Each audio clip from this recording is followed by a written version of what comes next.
आज का हमारा टॉपिक है जॉइंट्स। जॉइंट्स वो होते हैं जो हमारे शरीर में दो बोन जहाँ पे अटैच रहते हैं एक दूसरे के साथ, उसे जॉइंट्स कहते हैं।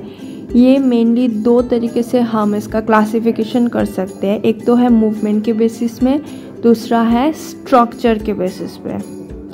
एक आ गया मूवमेंट की बेसिस पे, हम देख सकते हैं कि कैसे कैसे टाइप का जॉइंट्स होते हैं, और एक स्ट्रक्चर। तो ये हो गया दो टाइप, ये है मूवमेंट के बेसिस पे क्लासिफिकेशन और ये है स्ट्रक्चर के बेसिस पे क्लासिफिकेशन। मूवमेंट में आता है सिनाथ्रोसिस, एम्फियार्थ्रोसिस और डायाथ्रोसिस। सिनाथ्रोसिस वो है जो बिल्कुल भी मूव नहीं कर पाते हैं, एम्फियार्थ्रोसिस वो है जो स्लाइटली मूव कर सकते हैं, और डायाथ्रोसिस जो ये तीनों में मोस्टली मूव कर सकते हैं। तो मैं एम लिखती। अभी स्ट्रक्चर के बेसिस पे है फाइब्रस। फाइब्रस वो है जो फाइबर, कोलाजन फाइबर से बने होते हैं, इसीलिए ये है फाइब्रस जॉइंट। इसे आप सिनाथ्रोसिस की जैसे भी सोच सकते हैं, क्योंकि ये भी बिल्कुल मूव नहीं कर पाते हैं। इसके बाद आता है कार्टिलेजिनियस जॉइंट।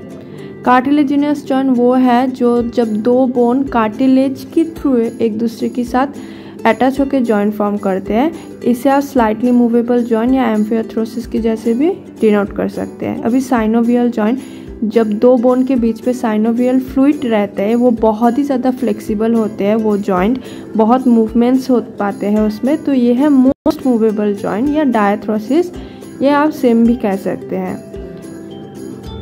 तो मैं मैच कर दी यहाँ पे। अभी 6 टाइप ऑफ मूवेबल जॉइंट्स, जिसे आप डायाथ्रोसिस या साइनोवियल भी कह सकते हैं। फर्स्ट है ball and socket.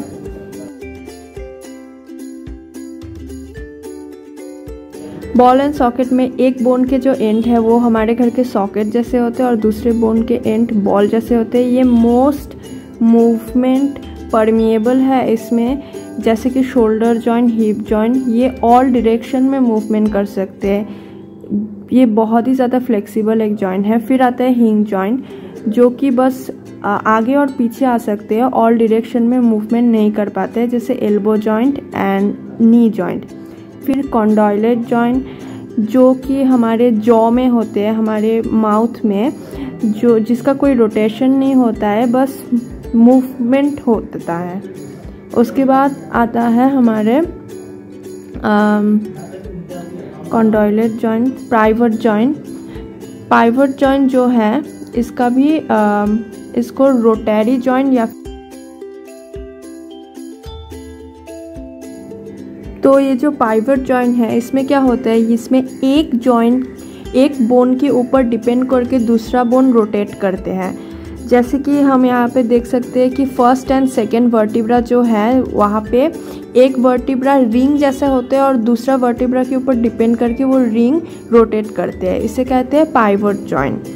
Four arm में, रेडियस आल्ना में दिखाई देते हैं, और first and second vertebra of your neck में दिखाई देते हैं। इसके बाद हम डिस्कस करेंगे ग्लाइडिंग जॉइंट। ग्लाइडिंग जॉइंट जो है वो है हमारे पार्क में दिखाई देता है, इस तरह के स्लाइड रहता है जहाँ पे बच्चे खेलते हैं, स्लीपर जिसको कहते हैं, जहाँ पे ग्लाइड होता है। ऐसे ही एक बोन के ऊपर दूसरा बोन ग्लाइड करते हैं, बहुत ज़्यादा ग्लाइड नहीं करते हैं, बट थोड़ा बहुत ग्लाइड करके अच्छा एक मूवमेंट फॉर्म करते हैं, इसे कहते हैं ग्लाइडिंग जॉइंट, जो कि रिस्ट के हमारे जो कार्पल्स बोन रहते हैं वहाँ पे। अभी सैडल जॉइंट।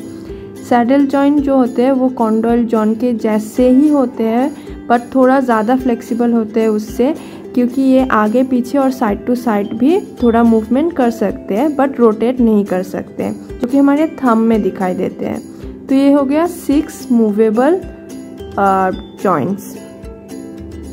अभी हम आते हैं कार्टिलेजिनियस जॉइंट के लिए।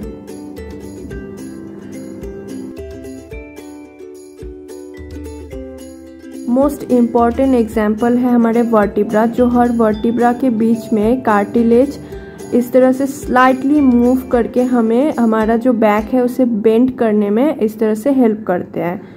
ये है कार्टिलेजिनियस जॉइंट। फिर आते हैं फाइब्रस जॉइंट, जो हम फर्स्ट में मेंशन किए थे। फाइब्रस जॉइंट ये बिल्कुल भी मूवेबल नहीं है, जो मेनली हमारे जो फ्रंटल पैराइटल हमारे जो स्कल बोन है उसके बीचों बीच रहते हैं। इस तरह का एक स्ट्रक्चर रहता है जिससे अटैच रहते हैं दो बोन, इसे सूचर्स कहते हैं। ये बिल्कुल भी मूवमेंट अलाउ नहीं करते हैं। हमारे जो स्कल के बोन्स है वो सूचर के साथ अटैच रहता है, इसे कहते हैं फाइब्रस जॉइंट्स।